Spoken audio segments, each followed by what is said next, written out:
This time on Rat and Cat, a conversation with OchéNah.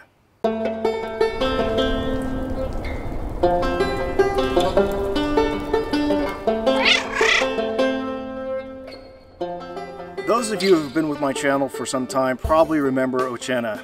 I first met her when I was out searching for Austin Oldfield in the sawtooth berry fields. Well, I wasn't searching in the sawtooth berry fields, but she was in the sawtooth berry fields.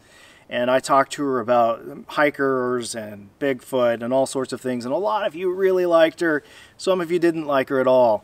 But I think most of you did and have asked several times that I do more interviews with her. And we'd planned on meeting up last summer, but the forest fires hit here in the gorge and then up at the Indian Heaven near where she was camped, and we both had to evacuate. So I've actually got OchéNah on the phone here with me now. How are you doing, OchéNah? I'm doing great. It's a privilege and an honor to be speaking with you again, my friend. Yeah, it's been a little while. We were trying to meet up last summer with but the forest fires got in the way, huh? Yes, it was a real interference to the 8th annual Sawtooth Huckleberry Camp. But luckily enough, I have fabulous people who are willing to help in emergency situations. And I have these 2 rescue horses up there at that camp every year. So I was able to place a call to my volunteer horse transporter, and she was able to find someone to come with her immediately, and within 2.5 to 3 hours they arrived and loaded up these horses and brought them back to Yakima where they would be safe. And then I was stuck on the mountain up there in the Sawtooth Huckleberry Fields with no brakes to haul my trailer out. And some friends locally in Trout Lake, Washington, they came up and assisted me by hauling my trailer out for me down to the RV park in Trout Lake and paid for a 3-night stay for me. And then I stayed there for 3 nights, and late that evening at 1 o'clock in the morning, I had some friends arrive that were back in the States from Israel, from their ministry work over there in the Negev Desert and in Jerusalem. And they came to Trout Lake to see if they could help me in this situation with all this smoke and these fires last fall. And it turned out that they paid $600 to have the truck fixed at the Andes, at the local Chevron there in town. Wow. And they also overstayed their planned, arranged time on their trip while they were here. And they decided to stay an extra day and make sure that I got back home to Wapato okay. And they followed me all the way home because I had quite an unsafe load because I had to load my truck in my camp in 24 hours. And I had to do it by myself because I couldn't get any help up there. And then once my brakes were fixed on my truck, I was able to hook up to my trailer and come home. And amazingly enough, I really am amazed. I have an awesome God to get me home in such a way under these conditions with these forest fires up in that area. And not to mention that when I finally made it back to Wapato, I realized that I have a busted front axle on my trailer. No. So it was quite a job trying to get the trailer parked, and as soon as I pulled in the driveway, I lost the steering on the truck, too. Oh, no. Brand new parts. I know, it's one thing after the other, let me tell you. But one man up there donated $150 to me to help me get out of there. And it was just phenomenal how people in Trout Lake were very generous in assisting everyone in the area, all the hikers and stuff, to evacuate and things like that off the PCT trail. And so I'm looking forward to the camp this year. This will be the 9th annual Sawtooth Huckleberry Camp in the Gifford-Pinchot National Forest in Washington State. It's in the Trout Lake area at the mountains of the Mount Adams Range. And this is a traditional Yakima huckleberry picking place where the one side of the road is reserved for Indian harvesting only, while the other side of the road is open to the public. And I do a camp out there, an outreach camp every year for the Columbia River peoples and Yakima and other tribes and bands who utilize that area. And this outreach camp I've been doing, I have 2 rescue horses that I take up there. We have a volunteer who assists me with that. And then we have other really neat things that occur at the camp on a regular annual basis, such as traditional huckleberry basketry of cedar bark, and we also do raffia and pine needle basketry. And these classes are reserved, actually the whole camp, in fact, is only open to Northwest tribes and bands. That's according to my articles of incorporation with the state of Washington for Odom, NIPSA, Native Outreach, and Equine Therapy.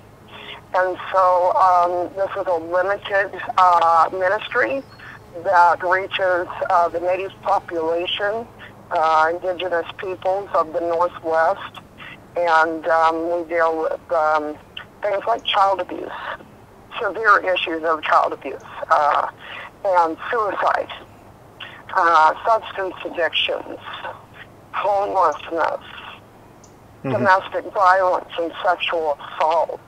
I also address many other issues, including pornography and witchcraft and even the paranormal. And so OchéNah is prepared to minister to just about every need on the reservation and at this camp that I put on every year. And the camp is just about ready, in fact, to come about in August and September. And the dates for the 9th annual Sawtooth Huckleberry Camp are, and the beginning is on the 7th of, the 3rd of August is when the camp begins, and it ends on the 15th of September.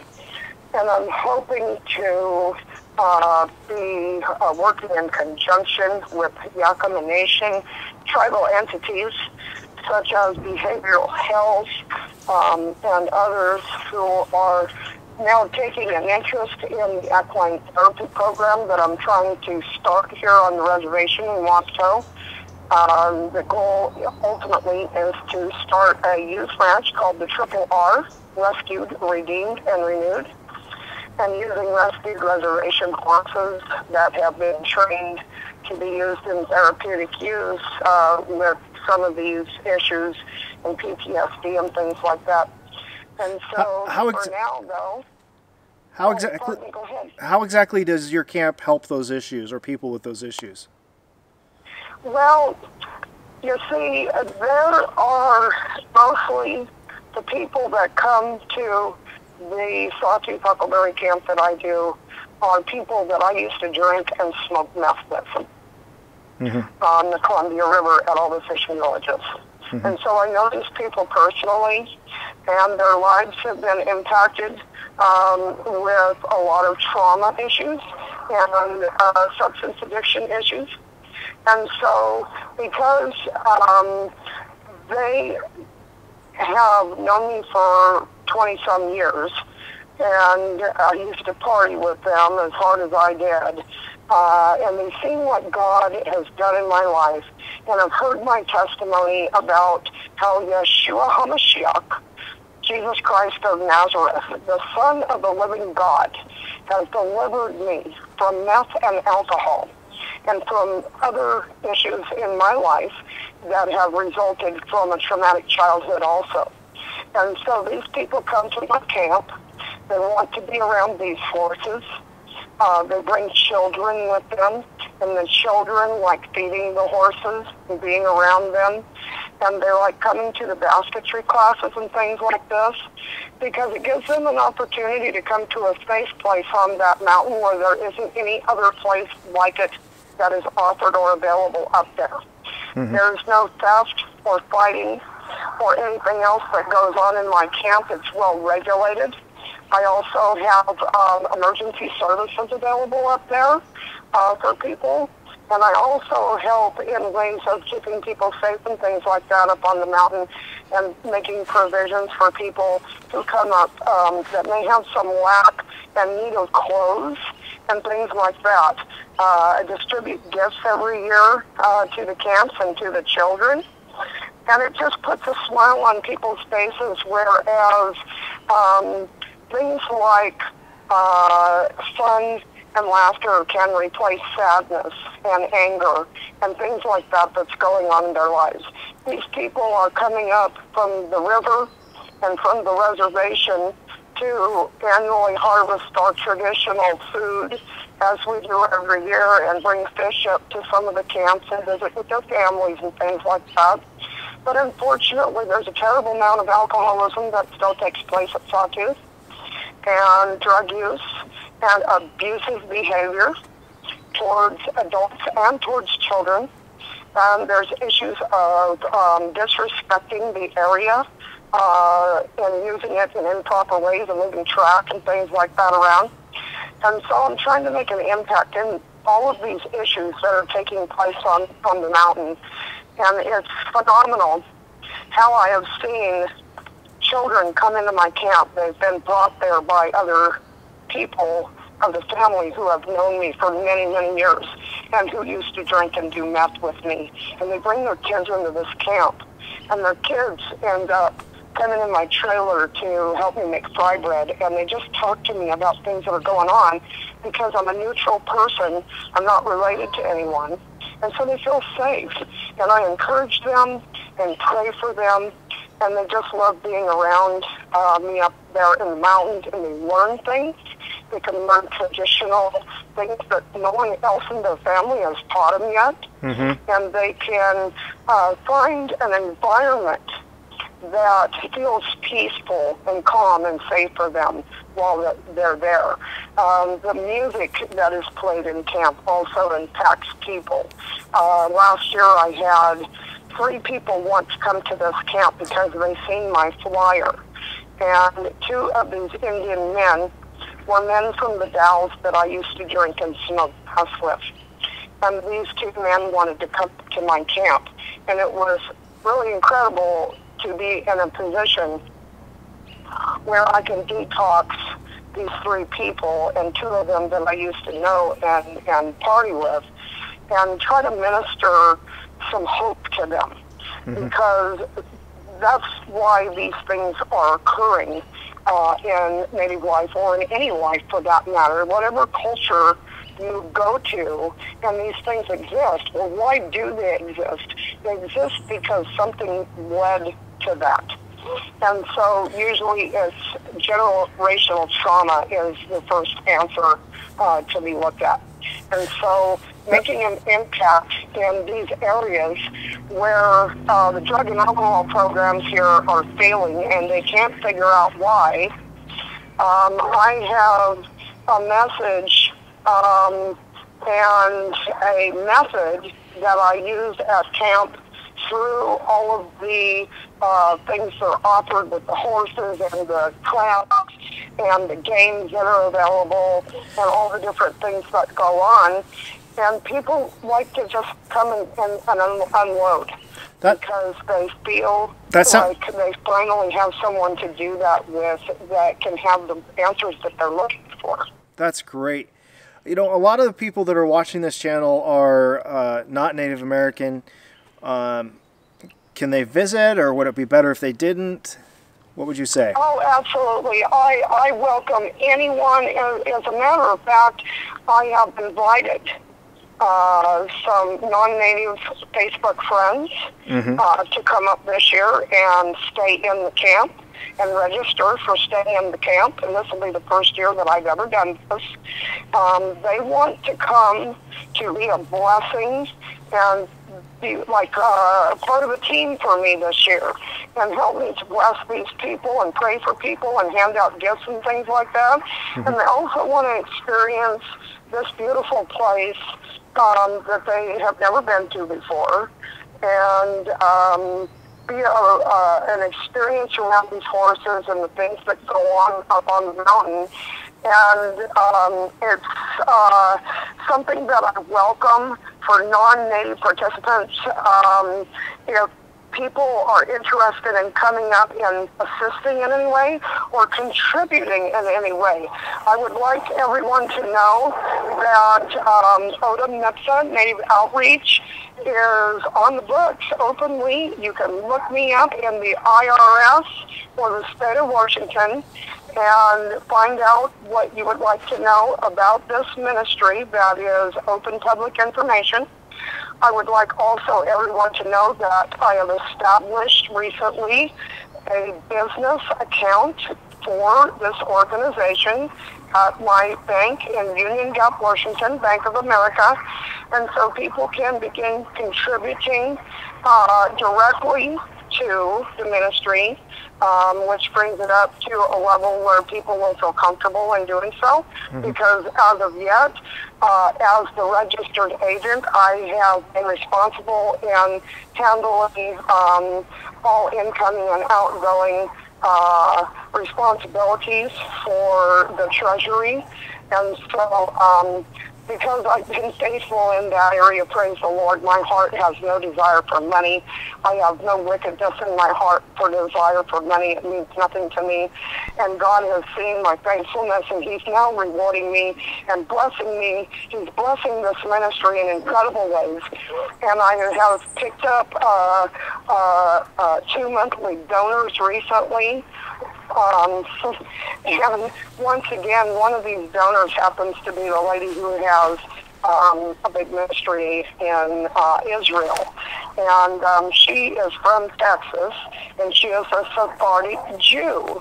And that is what her ministry is all about, is helping fulfill a prophecy in the book of Obadiah in the Old Testament. And so she is contributing monthly to this organization, as is local businesses now going to be sponsoring this camp. Minuteman Press is picking me up as someone who will be now sponsoring me, and I get all my printing done there. They are located in Yakima, Washington. That's MinutemanPress.com, and they are fabulous folks over there. They are going to be donating all of the fundraising printed materials that I need to design and have printed off this year for promotion of the camp and whatever else I'm doing. Pardon me. So it looks like I'm going to have my nice cloth banner this year instead of a paper one to get ruined in the rain. And the camp will be really great this year, I think, because with Minuteman sponsorship and Apple Valley Storage in Union Gap, Washington, they both are each sponsoring the camp for $50 each. And then whoever else gets involved, like my horse people that help me get my horses up there, help volunteer and help me get my hay. I have to purchase a minimum of 30 bales of certified hay to take up the mountain. And I always desperately need volunteers.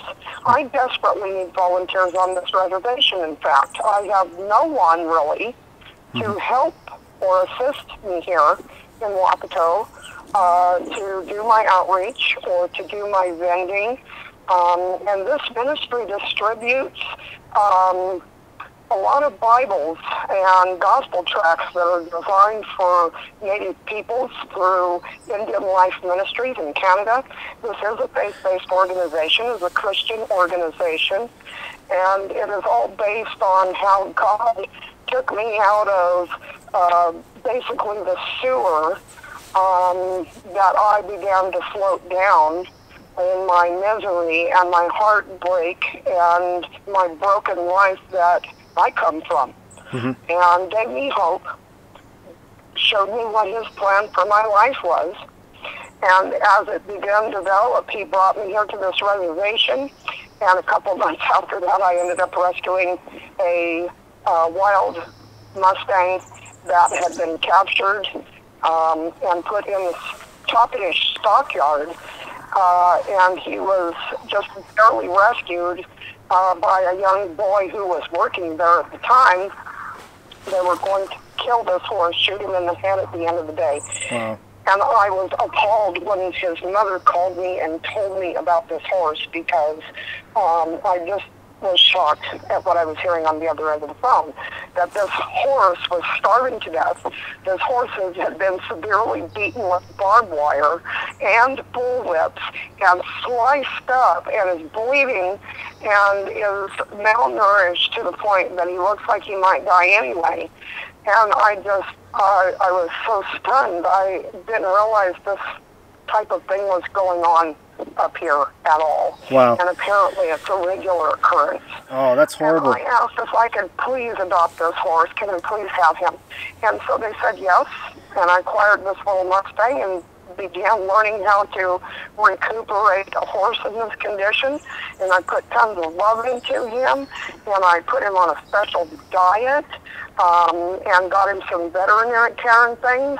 And now for 6 years, I found myself being plunged by the Lord into learning natural horsemanship training, equine-assisted learning, and equine therapy to serve my Indian people on this reservation in the categories and areas of life which I discussed earlier. Wow, that is so cool, OchéNah. Really neat stories there. I'm about to run out of phone. There's some wildlife running through the brush beside me here. I'm up in the trees. Oh wow, cool. But I'm just about to run out of my phone battery, I think. But before we go, I wanted you to talk a little bit about the march that you're doing tomorrow. Oh yes, thank you for that opportunity. Tomorrow, May 5th, here in Toppenish on the Yakima Nation Reservation in Central Washington State, is going to be an organized march for missing and murdered Indigenous women.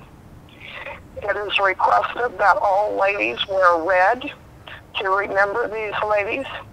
Just recently, approximately a month and a half ago to 2 months ago, a young woman was brutally raped and murdered and left dead in a ditch in Wapato. It is suspected that people that are coming and going in the Wapato shelter are responsible, and as far as I know they did not catch the person. This takes place regularly here on this reservation and on every reservation. And all of our tribes now across the U.S. and Canada are now speaking out for these people because they need a voice. And we are their voice.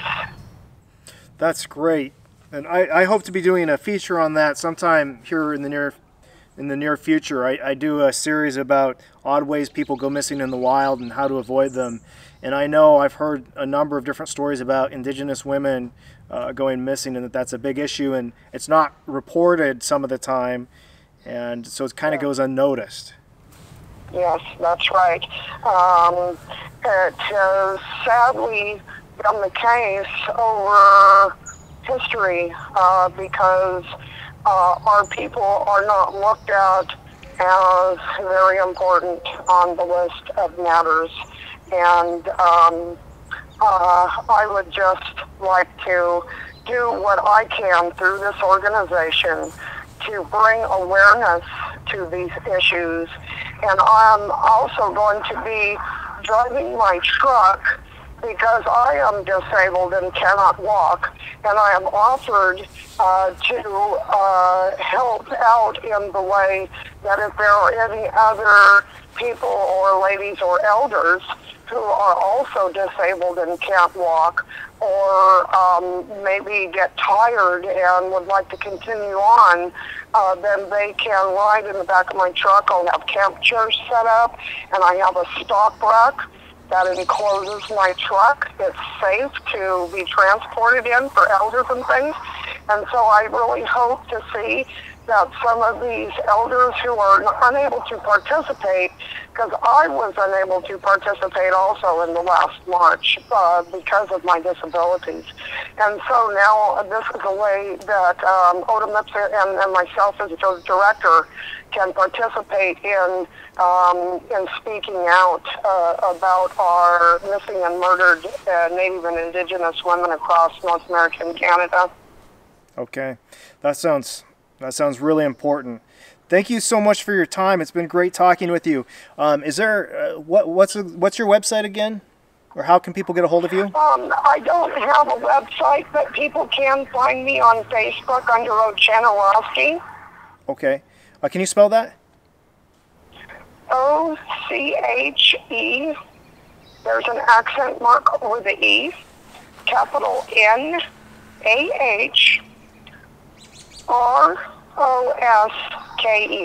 OchéNah. Great. Thank you. It's been so good talking with you, OchéNah.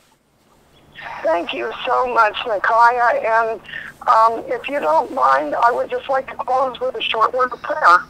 Sure, go ahead. Father in heaven, I just thank you so much for this opportunity to speak about these issues. I ask for a blessing on Nikaya and his family, Lord.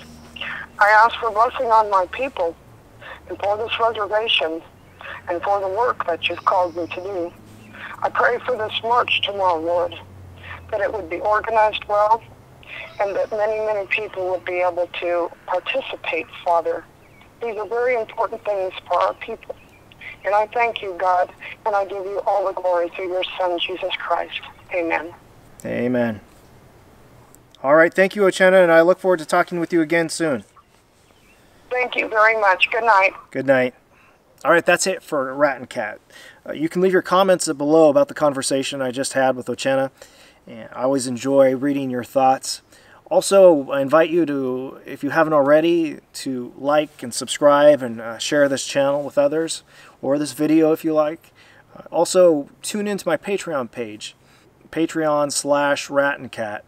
And you can pledge, people that pledge $20 or $5 or $1. It all helps. Right now, my Patreon support is small but mighty. It's really encouraging to know that people are supporting this channel and what we're doing here. Until next time, I'm Nikia, and this is rat&cat.